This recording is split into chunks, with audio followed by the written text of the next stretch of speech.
नमस्ते दोस्तों, आप सभी का स्वागत है आपके अपने YouTube चैनल GYG एजुकेशन यानी ज्ञान के गुजरात में। आइए दोस्तों शुरू करते हैं आज के विषय की ओर, आज के वीडियो की ओर। विषय हिंदी कक्षा 7 द्वितीय सत्र में इकाई 2 हम भी बने महान, जिसके अभ्यास और स्वाध्याय के प्रश्नों की चर्चा इस वीडियो में करेंगे। दोस्तों वीडियो को स्किप किए बिना अंत तक जरूर से देखना, जिससे आपको अभ्यास और स्वाध्याय के सारे प्रश्न के उत्तर बिना बटे ही याद रह जाएंगे। और हाँ दोस्तों, वीडियो को लाइक और अपने दोस्तों के साथ शेयर भी जरूर से करना। सबसे पहले देखेंगे दोस्तों शब्दार्थ। नुकसान यानी हानि, ख्याल यानी विचार, स्वयंसेवक यानी अपने आप सेवा करने वाला, नियुक्त यानी काम पर लगाया हुआ, कर्तव्य यानी भार, उचित काम की जिम्मेदारी, प्रयास यानी प्रयत्न। आगे है सदस्य यानी सभासद, भेदभाव यानी व्यवहार में अंतर, प्रसिद्ध यानी विख्यात, अल्पाहार यानी नाश्ता, रहस्य यानी गुप्त भेद, खजाना यानी धन भंडार। आगे है जांच यानी परीक्षण, हरामखोर यानी हराम का माल खाने वाला, अमीर यानी धनवान, पुरखा यानी पूर्वज। अब देखेंगे दोस्तों अभ्यास के प्रश्न की ओर। अभ्यास में देखेंगे प्रश्न 1, निम्नलिखित प्रश्नों के उत्तर दीजिए। 1 नंबर, बच्चे को बचाने में देरी होती तो क्या होता? उत्तर है बच्चे को बचाने में देरी होती तो वह सामने से आ रही मोटर के नीचे आ जाता। आगे देखेंगे प्रश्न 2, दूसरों की जान बचाना हमारा कर्तव्य है, आप और किन बातों को अपना कर्तव्य समझते हैं? उत्तर है मैं निम्नलिखित बातों को अपना कर्तव्य समझता हूँ। 1, किसी को दुख न पहुंचाना। 2, बड़ों का सम्मान करना। 3, अन्याय को सहन न करना। 4, कभी किसी को धोखा न देना। और 5, देश की सेवा करना। आगे देखेंगे दोस्तों नए प्रश्न की ओर। प्रश्न 3, मुख्य अतिथि को द्वार पर ही रोक देना सही था, क्यों? देखेंगे उत्तर, समारोह में प्रवेश उन्हीं को दिया जाता था जिनके पास निमंत्रण पत्र हो। मुख्य अतिथि भले सम्मान्य व्यक्ति थे, परंतु उनके पास निमंत्रण पत्र नहीं था, इसलिए नियम के अनुसार उन्हें द्वार पर रोक देना सही था। आगे देखेंगे प्रश्न 4, आपको कहां कहां पर भेदभाव की नीतियां दिखाई देती है? उत्तर है हमारा समाज भेदभाव की नीति से अब भी मुक्त नहीं हो पाया है। परिवार में बेटा बेटी का, समाज में गरीब अमीर, ऊंच नीच, जाति पाति का भेद देखा जाता है। सरकारी और निजी कार्यालयों में वरिष्ठ और कनिष्ठ के बीच भेदभाव की नीति दिखाई देती है। अब देखेंगे प्रश्न 5, सफल होने के लिए हमें क्या करना चाहिए? उत्तर है सफल होने के लिए हमें लक्ष्य के प्रति जरा भी लापरवाह नहीं होना चाहिए। लक्ष्य को पाने के लिए लगातार अभ्यास करना चाहिए। अभ्यास के समय दिखाई देने वाली अपनी त्रुटियों को दूर करना चाहिए। दोस्तों आप भी कमेंट जरूर से लिखना कि आपका लक्ष्य यानी कि आपकी विश, आपका सपना, आप बड़े होकर क्या बनना चाहते हैं। कमेंट जरूर से लिखना। अब देखेंगे दोस्तों नए प्रश्न की ओर। प्रश्न 5, आप जीवन में क्या क्या करना चाहते हैं? उत्तर है मैं जीवन में समाज और देश की सेवा करना चाहता हूँ। मैं लोगों को बुरे व्यसनों से छुटकारा दिलाऊंगा। जाति पाति का भेद मिटाकर सबको क्षमता का पाठ बढ़ाऊंगा। देश में बढ़ रही बेईमानी और भ्रष्टाचार मिटाऊंगा। मैं एक आदर्श समाज का निर्माण करना चाहता हूँ। मैं अपने देश की जनता को सुखी बनाना चाहता हूँ। अब देखेंगे दोस्तों प्रश्न 6, आप किसको प्रामाणिक इंसान कहते हैं? उत्तर है जो व्यक्ति अपनी मेहनत की कमाई के सिवाय और किसी धन का उपयोग नहीं करता, उसे मैं प्रामाणिक इंसान कहता हूँ। प्रामाणिक दुकानदार वस्तु का सही दाम लेता है।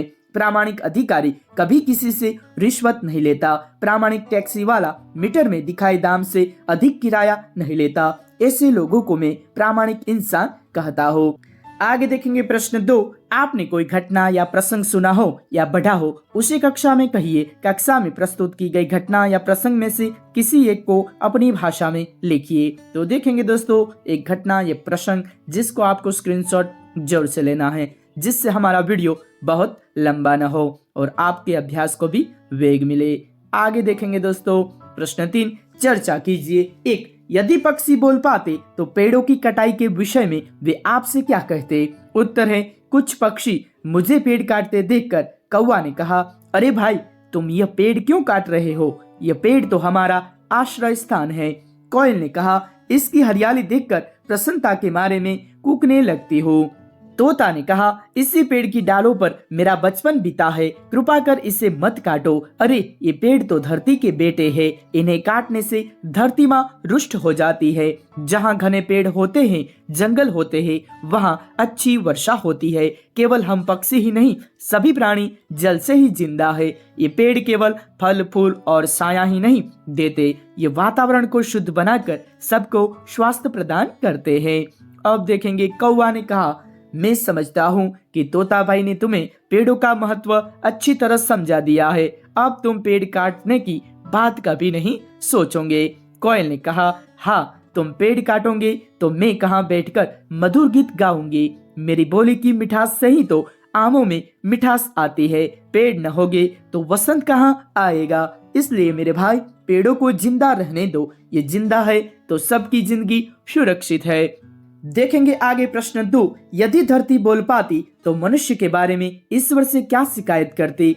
उत्तर है, यदि धरती बोल पाती तो मनुष्य के बारे में ईश्वर से कहती, हे प्रभु, तुम्हारा बनाया यह इंसान बहुत बुद्धिमान है, इसकी बुद्धि के चमत्कार देखकर तो आप भी हैरान हो जाएंगे। बिजली, cinema, television, mobile, telephone, computer, रेलगाड़ी, मोटर, अरे कहाँ तक गिनाओ इसके करतब। शहरों में इसने स्वर्ग ही खड़ा कर दिया है। अपने इस बेटे की अकलमंदी पर मुझे गर्व है, लेकिन इतना बुद्धिमान होने पर भी लोभ, ईर्ष्या, द्वेष, हिंसा, अनीति आदि से इसे छुटकारा नहीं मिला है।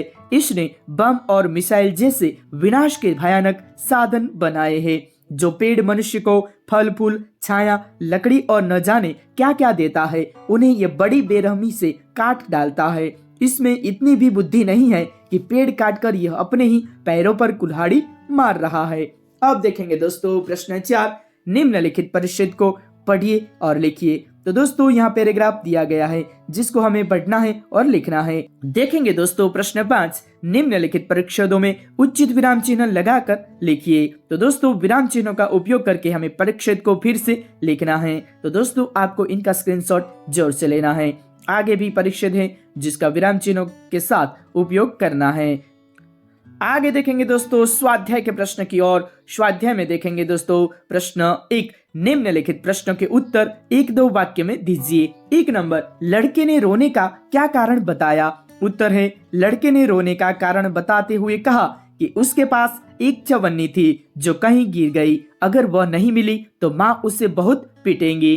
प्रश्न 2, नरेंद्र बड़ा होकर किस नाम से प्रसिद्ध हुआ। उत्तर है, नरेंद्र बड़ा होकर स्वामी विवेकानंद के नाम से प्रसिद्ध हुआ। प्रश्न 3, इस प्रसंग में नरेंद्र में कौन कौन से गुण नजर आते हैं। उत्तर है, इस प्रसंग से पता चलता है कि नरेंद्र वस्तु की अपेक्षा व्यक्ति को अधिक महत्व देता था। उसकी दृष्टि में मानवता का स्थान सबसे ऊंचा था। प्रश्न 4, द्वार पर रांडे को देखकर स्वागत समिति के सदस्यों ने क्या किया। उत्तर है, द्वार पर रांडे को देखकर स्वागत समिति के सदस्यों ने उन्हें आदर पूर्वक मंच की ओर ले जाने का प्रयास किया। आगे है प्रश्न 5, अल्पाहार के समय कौन नहीं दिखाई दे रहा था। उत्तर है, अल्पाहार के समय क्रिकेट टीम का कप्तान नहीं दिखाई दे रहा था। प्रश्न 6, सफलता के क्या क्या आधार है। उत्तर है, लक्ष्य के प्रति एकाग्रता, अविरत अभ्यास, कठोर परिश्रम और लगन ही सफलता के आधार है। प्रश्न 7 देखेंगे, हजरत अली ने एक मोमबत्ती बुझाकर दूसरी मोमबत्ती क्यों जलाई। उत्तर है, हजरत अली राज का काम कर रहे थे, इसलिए उन्होंने राज की मोमबत्ती जला रखी थी। जब उन्होंने निजी काम शुरू किया तो वह मोमबत्ती बुझाकर उन्होंने अपनी मोमबत्ती जलाई। इस प्रकार चोरी और हरामखोरी से बचने के लिए हजरत अली ने दूसरी मोमबत्ती जलाई। प्रश्न 8 देखेंगे, हमारे पुरखों ने क्या कहा है। उत्तर है, हमारे पुरखों ने कहा है, किसी की धन माल की लालसा मत करो। प्रश्न 2 देखेंगे, निम्नलिखित प्रश्न के उत्तर दीजिए। 1 नंबर, लोगों की बात सुनकर नरेंद्र ने क्या कहा। उत्तर है, लोगों की बात सुनकर नरेंद्र ने कहा कि मेरा शिवलिंग तो साधारण मिट्टी का था, बालक की जान बचाने में वह टूट गया तो क्या हुआ। शिवलिंग को बचाने की अपेक्षा इस बालक की जान बचाना मेरा पहला कर्तव्य था। प्रश्न 2 देखेंगे, रांडे को किसने रोका, क्यों। उत्तर है, रांडे को द्वार पर नियुक्त स्वयंसेवक ने रोका। पुणे के न्यू इंग्लिश हाई स्कूल में समारोह हो रहा था। प्रमुख द्वार पर नियुक्त स्वयंसेवक को यह जिम्मेदारी सौंपी गई थी कि वह उन्हीं अतिथियों को प्रवेश दे जिनके पास निमंत्रण पत्र हो। ब्रांडे समारोह के मुख्य अतिथि थे, परंतु उनके पास निमंत्रण पत्र नहीं था, इसलिए स्वयंसेवक ने उन्हें रोका। आगे देखेंगे प्रश्न 3, कोच, मैनेजर और साथी खिलाड़ी क्यों दंग रह गए?